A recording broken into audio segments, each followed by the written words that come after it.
I believe that we are here for two purposes. One is to remember and to commemorate and to honor the nearly 3,000 lives that were lost as a result of Hurricane Maria and the aftermath.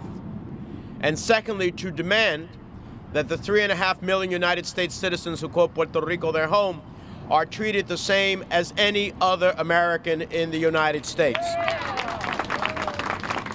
I am proud of the strong Puerto Rican community in New Jersey, over 500,000. Proud to join many of them right here this past Sunday in Newark, where we celebrated the culture and contributions of so many Puerto Ricans in every walk of life. From those who wear the uniform of the United States, the most condecorated group of American military, los Borinquineros, those whose names are etched on the Vietnam War wall, those who have served our country in so many different ways.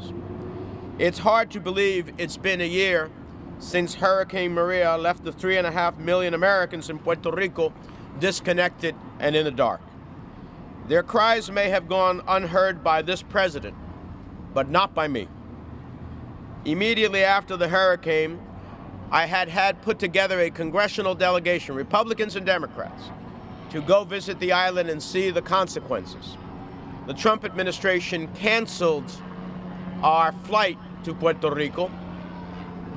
Obviously, they didn't want us to see how bad things were. I still made my way to Puerto Rico independently. I was supposed to have a Coast Guard helicopter that was going to take me across the island to see the disaster. That was canceled by the Trump administration, but I'm glad that I worked with FURA, the Puerto Rican National Police, to see the devastation, to bring back pictures, and to be able to make the case on the floor of the United States Senate. And when I return, I'm proud to have led efforts with my Democratic colleagues in the Senate who said no to the budget until Puerto Rico began to be treated fairly. And as a result, we secured $2 billion to rebuild Puerto Rico's power grid, nearly $5 billion to replenish its Medicaid funds, and another $11 billion in community development block grants to help the island rebuild. But now we need the Trump administration to make that money get to the people of Puerto Rico and do it fast. It's taking too long to ultimately see the possibilities of returning the island to its stature. And we reject those in the Promesa board, the control board, who suggest that part of these monies should be used to pay bondholders. This money should be used for the people of Puerto Rico, not bondholders in the private sector. And it was nearly a year ago today that we were watching Maria barrel towards Puerto Rico and praying for the safety of the 3.5 million Americans who live there. We knew the situation would be dire. We knew the island couldn't withstand a Category 5 storm, but we had no way of knowing that the pain and suffering unleashed by a natural disaster named Maria would be prolonged by a man-made disaster named Trump. Just a week or so ago, President Trump said on Twitter that it was only in the aftermath of a storm, after he left the island, in which nearly 3,000 Americans died, and he called into question whether that many people actually died. I don't know how he sleeps at night. We don't expect an American president to be able to stop a storm or prevent an earthquake. But when millions of Americans are in grave danger, we expect the President of the United States to use every tool possible to save as many lives as possible. A capable president would have had a 3-star general deployed the moment the clouds parted. He would have had medical evacuation vehicles, aid and relief delivery systems on standby, and the USNS Comfort ready for immediate deployment. Instead, it took 8 days for the president to put someone in charge, and it took nearly 2 weeks for him to issue a disaster declaration for the entirety of the island. Never in my 4 decades of public service could I have imagined a president of the United States who would display such callous disregard, disrespect, and outright contempt for 3.5 million Americans in need. Disregard, disrespect, and contempt. That's the only way to describe the president's conduct when he visited the island and tossed a few rolls of paper towels at his fellow Americans. It's the only way to describe the president's words when he told them that they were, and I quote, really throwing our budget out of whack.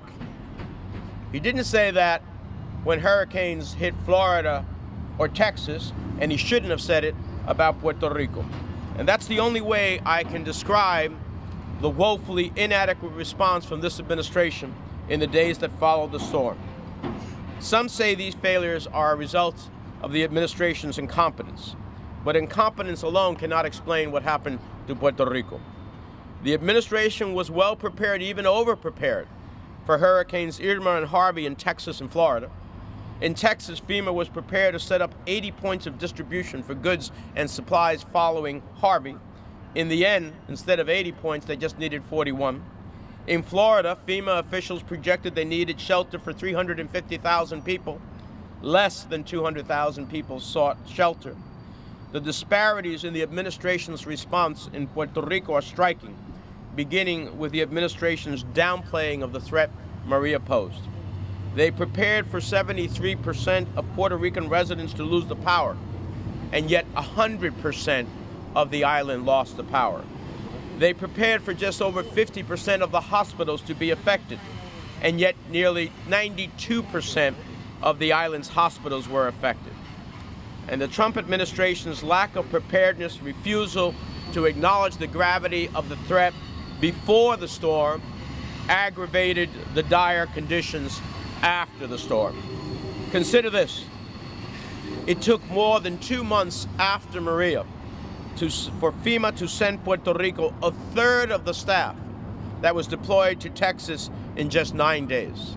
2 months to Puerto Rico, 9 days to Texas. It's pretty amazing. I don't believe that the administration certainly should have paid any less attention to Hurricane Harvey, but I just believe the people of Puerto Rico deserve nothing less than the people of Texas. All told, 82 people died as a result of Hurricane Harvey. 2,975 died as a result of Maria. Just imagine how many lives could have been saved had Puerto Rico been treated the same as Texas. Some want to blame this on Puerto Rico's local government, and certainly no one is blameless in such a catastrophe, but there's only one president, there's only one FEMA, and everything that they can do, they did not do. And so we are here today to say it's not right that nearly 1,000 families were forced to check out of hotel rooms because FEMA ended its temporary shelter assistance program and refused to engage HUD's disaster housing assistance program for mid to long-term housing solutions. This is going to be a stain on our history for quite some time. So I can't change what the administration didn't do then, but we can fight to make sure what it does now. And so what we did in that budget is just the first down payment of what is necessary to restore the totality of the island and make it once again La Isla del Encanto. So we are here to say that we hope that those lives who were lost were not in vain, that it's a wake-up call to all Americans. It's time to stop treating Puerto Rico like second-class citizens. It's time for Congress to provide Puerto Rico with equal treatment under Medicaid. It's time that we end the chronic neglect of its health and energy infrastructure. It's time to give Puerto Rican parents the same child tax credit and earned income credits they're eligible for if they book a one-way flight to the mainland. It's time to demand more than a return to the status quo. We demand that Puerto Rico is rebuilt in a way that is stronger and better than before the storm and prepared for the challenges of the 21st century.